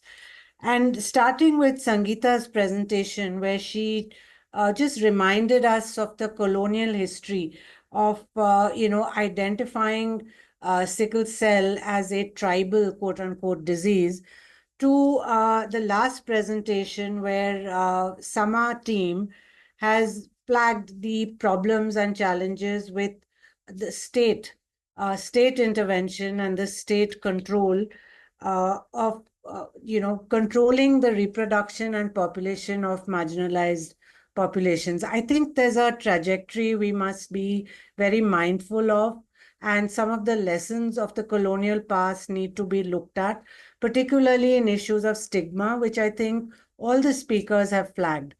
That why is it that screening is done without concomitant treatment, yet that screening is what is stigmatizing people. And that again seems to be something that is not being adequately looked at. In the ground level, we see Sama team told us about the abysmal conditions in which even so-called counseling is done, probably in crowded rooms and so on. So questions of privacy and, dignity and respect are just completely thrown out of the window.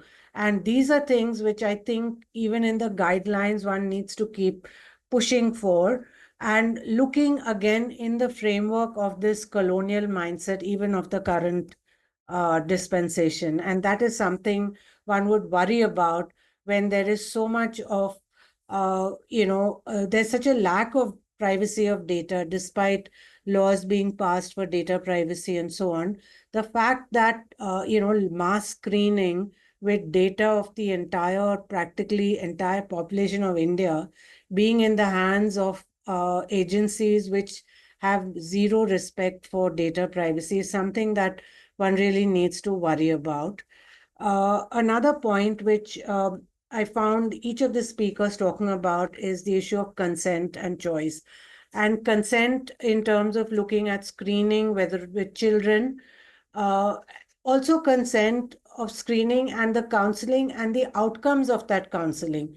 If the outcome is only going to be to counsel or advise termination, how much of choice is that? So I think when we look at choice and consent as part of the same process, we can see a lot of the issues also with consent. When there is a complete lack of choice and the choice is being framed in individual terms, this is something we learned in the women's movement, that choice must be seen embedded in a community context, in a social context. And looking at this framing of reproductive rights may not be as helpful in the Indian context. And we need to look at reproductive justice, which the Sama team has flagged, and reproductive governance rather than individual rights. And for this, again and again, one comes down to looking at the entire approach as a very techno-medical approach, lacking in a social context, which is something that does give rise to a lot of the ethical considerations. Yogesh's presentation for me was so interesting in terms of the lack of data informing so many of these these policies. For example, even calling it a tribal disease, when the lack of that correlation should have been something that is apparent even to the policymakers, that it is not, strictly speaking, a tribal disease, though it is found among marginalized populations, which again is something that should give us pause in many of the policies that are being rolled out with a very technocentric kind of approach.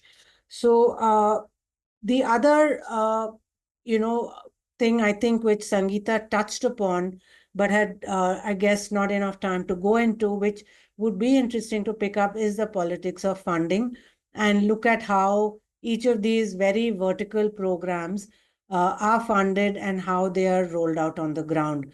And I think the definition of evidence itself, which your presentations brought out in those life stories of people, rather than only a statistic that so many people are positive for the career, so many people have the trait.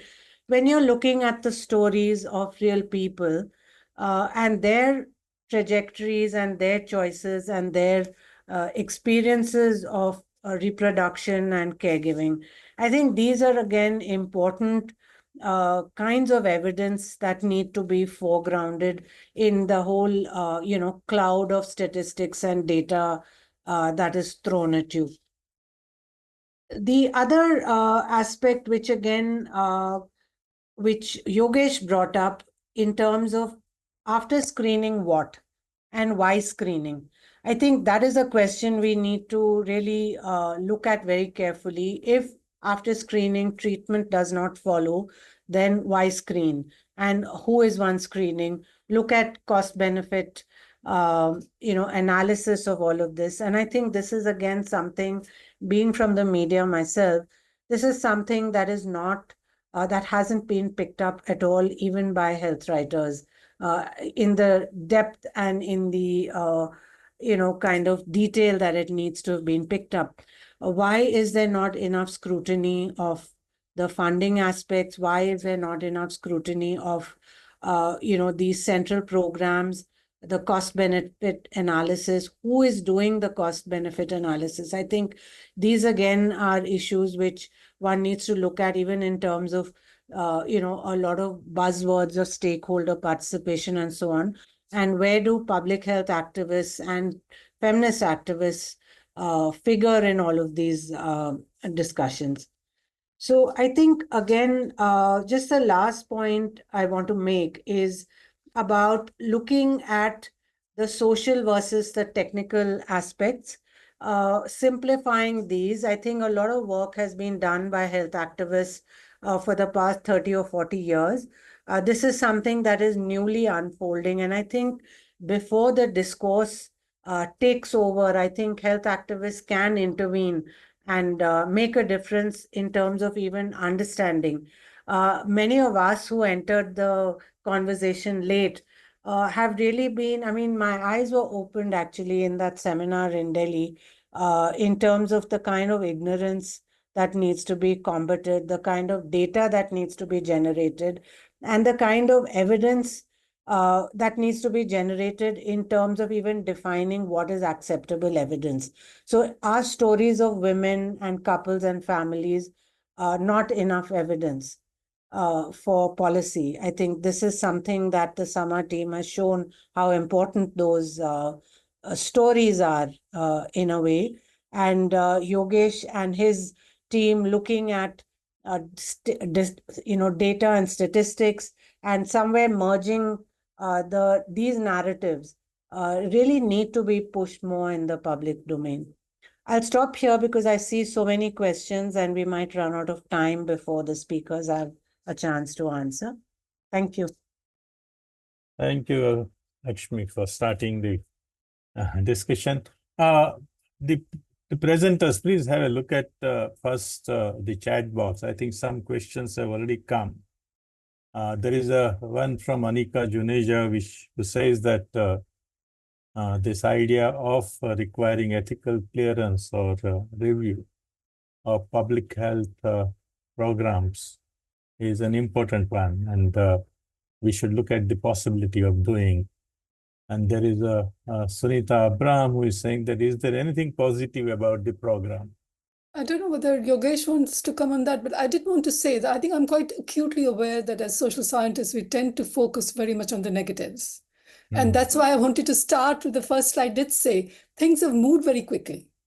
But I mean, there are the pros and the cons of that, which I'm very aware of, having watched the scene.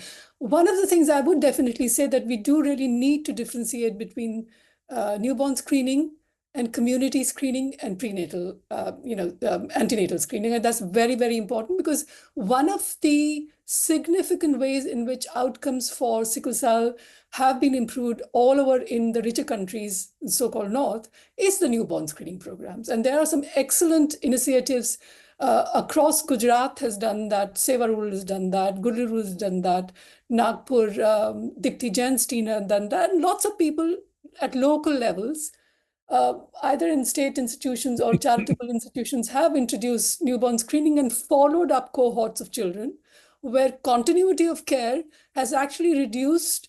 If you look at the data from Seva Rural, for example, or Gudalur team, although the numbers are not very large, you might be looking at 100 or 200 odd population of sickle cell patients who have been followed up over the course of, say, 10 years. And the mortality rates have significantly reduced and the outcomes are better. So I think it's very important to not to just, throw the baby with the bathwater and say, where can we pick up? Where are the issues? And we have identified the issues very well today, I think.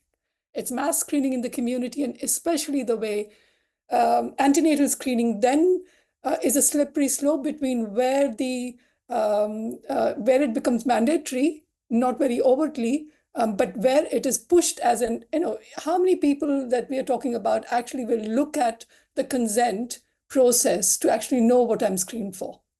I don't think even I would have done that, because you trust the doctor so much at a time like that.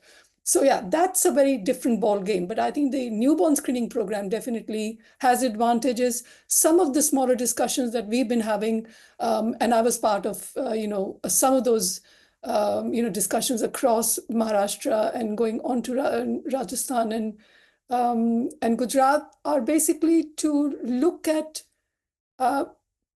providing an alternate evidence base, which is really starting from the ground roots. I think the other issue we need to be really aware of is having policy guidelines and even having ethical guidelines in a place like India, which is so diverse and the resources are so poor, that sometimes having guidelines does not really improve care or practice. So what really does seem to work is, let's look at the local context and see what really works locally and share the pool of information, the expertise we might have locally. Great, thank you. Sarojini, would you like to look at questions which are there from Mohan Rao there? Yeah, I think Keerthana has already responded to one question. Keerthana, would you like to read it out? Yeah, no, I responded to the question about the comment about Tay-Sachs disease amongst the Ashkenazi Jews. The genetic screening programs and counseling programs have worked in these cases, but I think we also need to sort of look at which diseases are being targeted in these programs, because Tay-Sachs disease itself, from the little that I know about Tay-Sachs disease, it does not have any sort of treatment to slow down the progression of the disease. And it also has an extremely low life expectancy, which is, I think, below the age of 5 years. And so the entire issue that we're talking about now, which is stigmatization and the control over reproductive decision-making, and in some cases, subsequent termination of pregnancy, those decisions are not necessarily made along the same lines as they might be made in the context of a disease like Tay-Sachs. But of course, I don't know too much about the screening program for Tay-Sachs amongst Ashkenazi Jews. But this is sort of this is what I think might be the case. But others are welcome to sort of step in and sort of comment on that as well.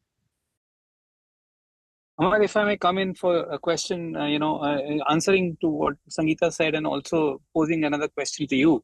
I don't think, I've been also looking at the positives that might be coming from the sickle cell mission, and I've looked at it and I've not been able to find one positive. I don't share her optimism about newborn screening. For example, that is not even there in the entire state that I have some information about. Newborn screening has not taken off.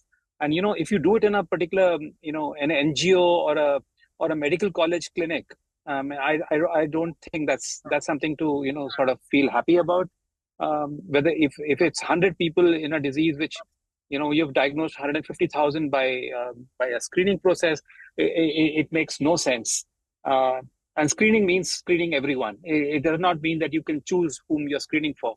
So So I don't share her optimism about she's trying to find some brightness in among otherwise major darkness. But my question to you, Amar, is how is it that we have passed as a nation, or as a society, allowing public health programs to pass without ethical muster uh, before being unleashed on the people, like all programs in the country, all health programs in the country are being done, and whether it's the same in other countries.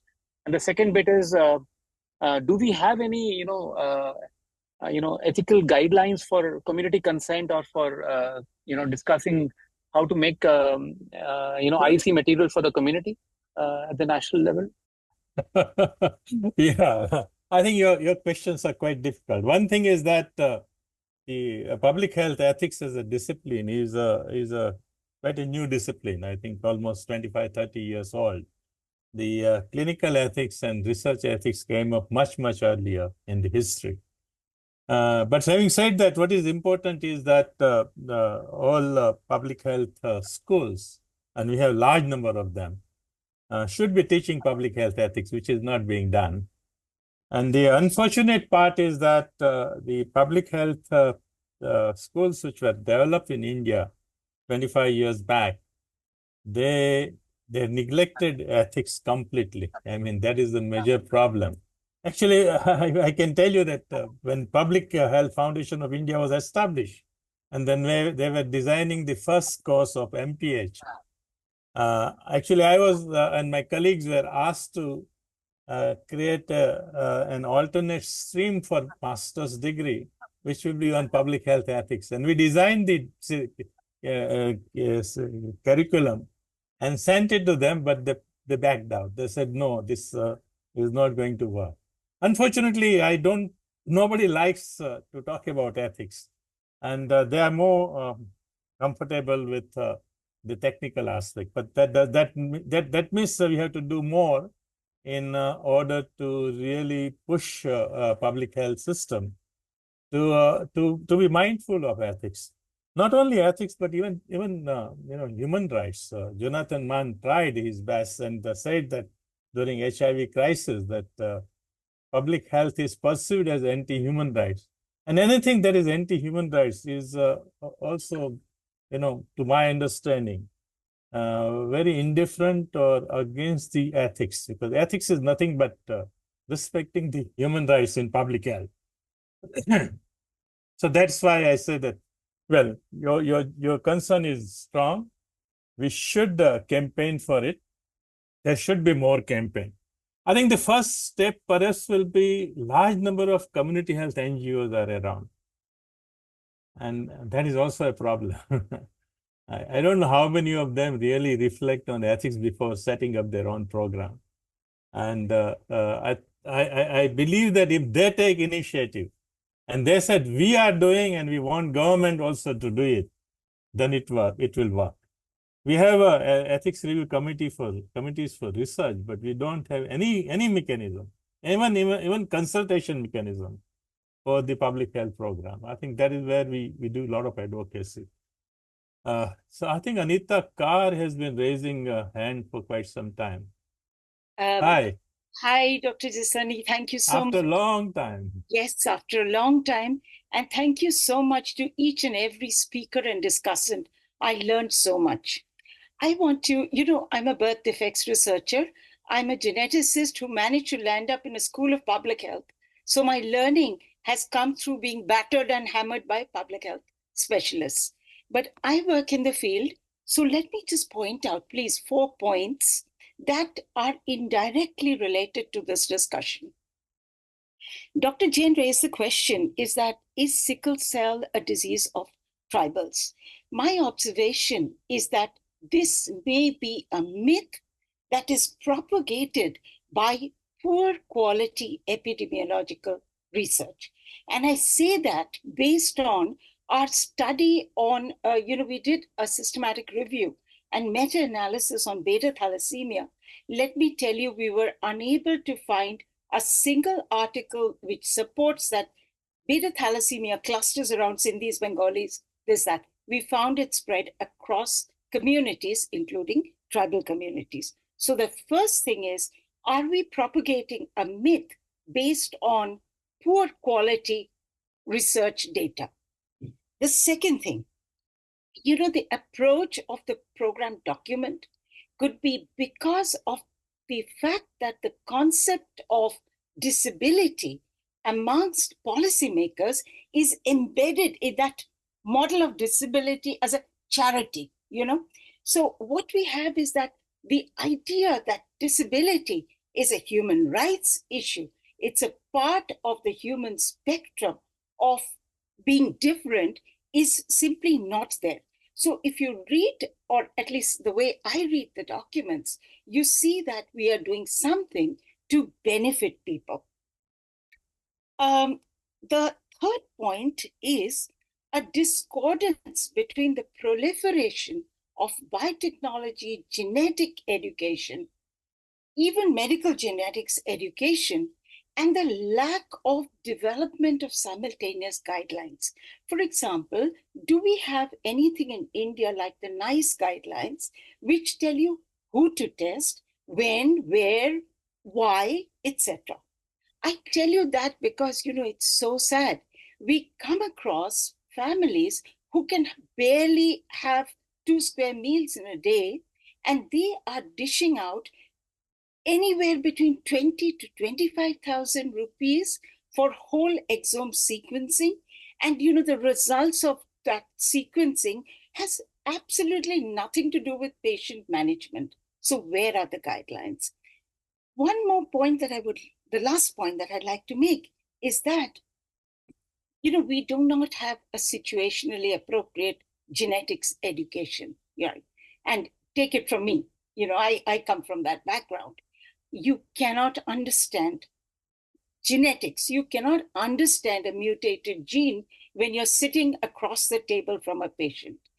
So every single medical genetics program, and I don't know the doctors in this panel, if you could tell me, they must have a compulsory internship like we have, the rural internship, something akin to that, where medical geneticists, technologists, biotechnology students must understand the consequences that their diagnostic, their technology can have on the lives of people.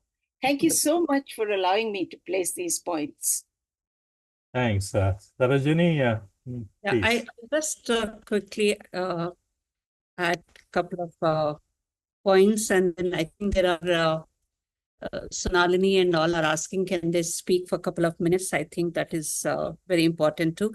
I thanks Anita. These are important, very important points. And in fact, in the last webinar, we did speak about focused only on the disability justice. So we tried to cover quite a bit in that webinar. And what we came to know in our roundtable is that since there is not much research has been done on the non-Adivasi population, it was only focused on Adivasi population. So we do not know much about, even epidemiologically or even otherwise too. So since there are no studies, very, very, few organizations working at the community level, trying to bring in, saying that it is not just Adivasi, but it is also reinforced by the Ministry of Tribal Affairs. So if you can go back to that, modules are developed by the Ministry of Tribal Affairs, even in the context of disability too, which we have presented last time. So that is one reason. Maybe in our own, next, all our research also should focus more on the, non-Adivasi communities. And then the last point I wanted to pick up, I think, Sonalini, I don't know what exactly you're trying to talk about. This is something which these parallels were coming to us all the time when we started working, particularly on the screening.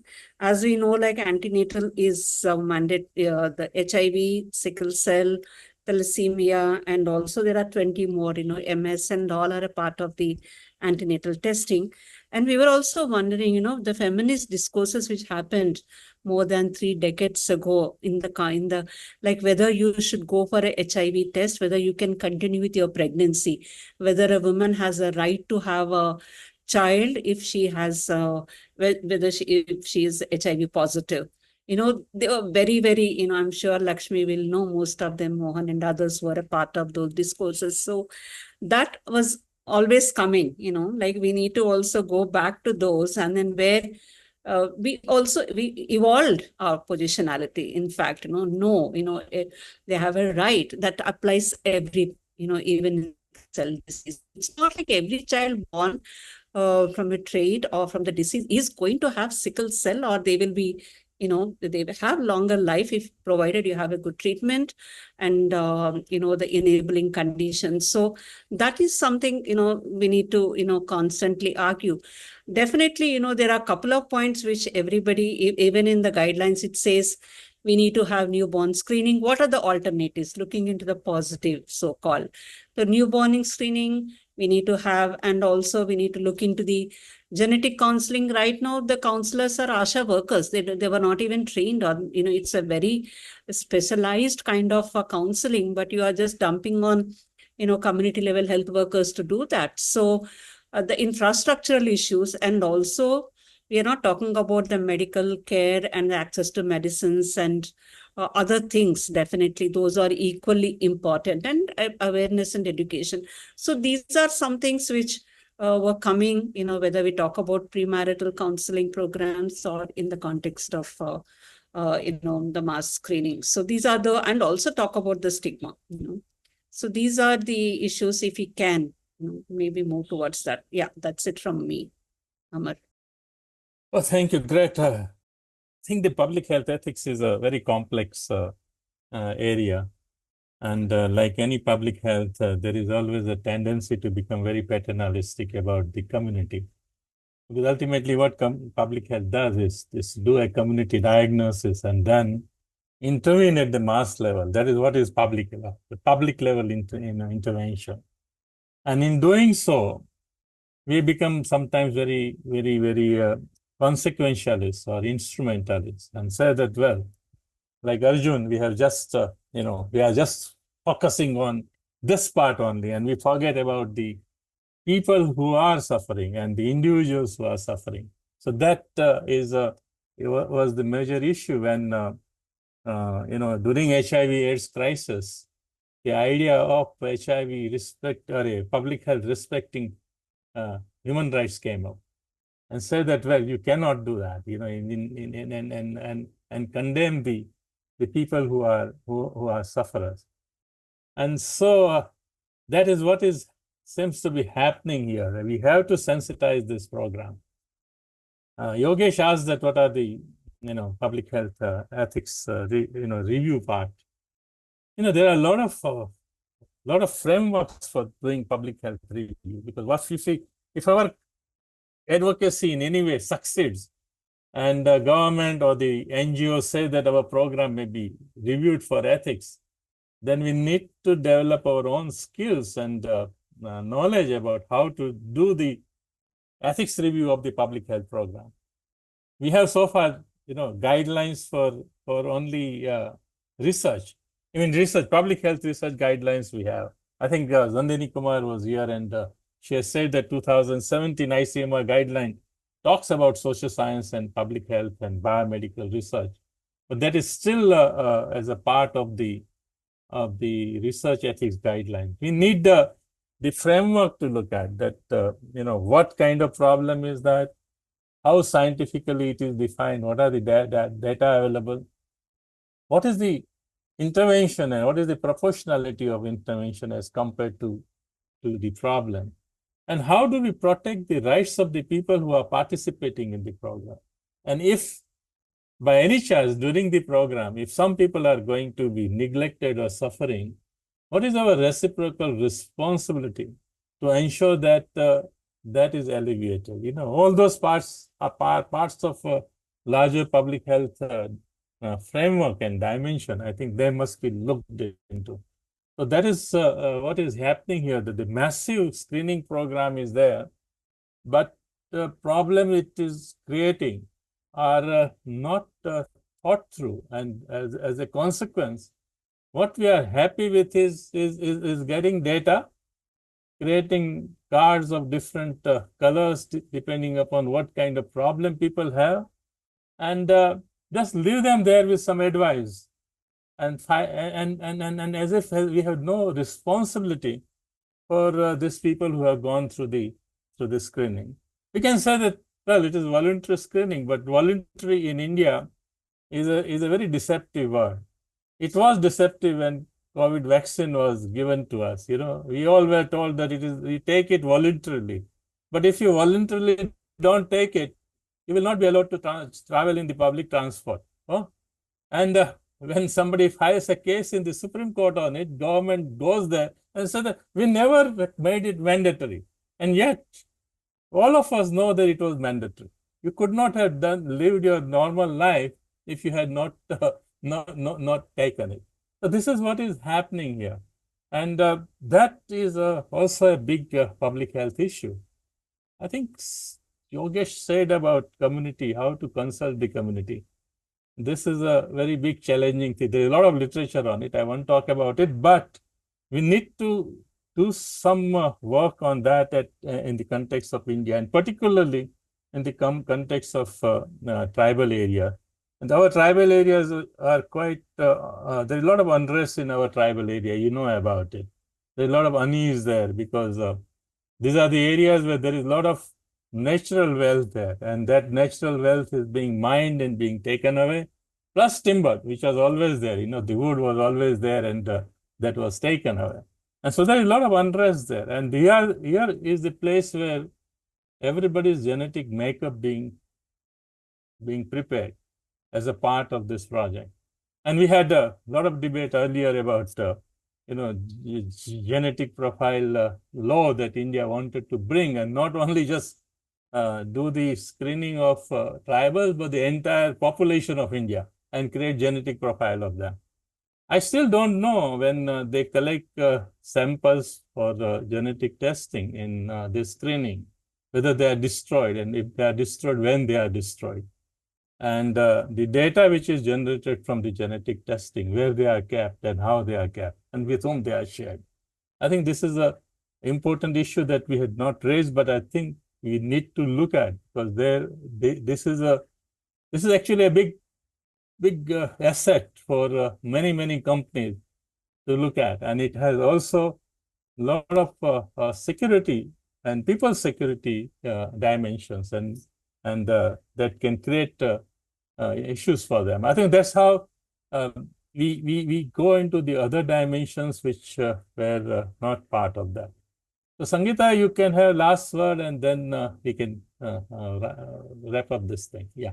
Yeah, just very quickly, I think something that we've touched upon, but we haven't really summarized it well, is my disquiet about using this model of infectious diseases to genetic disorders. I think I just wanted to sort of get you to sort of say at least, something on that, which is where the problem really lies. Yeah. Okay, great. I think this was very enlightening. So thank you, Sama. I think you have always organized good meetings, meetings which triggers a lot of thinking and action. Keerthana and all, Sarojini, Yogesh, and Sangeeta, all the way from UK, who has also done a lot of work on it. I hope you will also continue doing this part of your research. Great.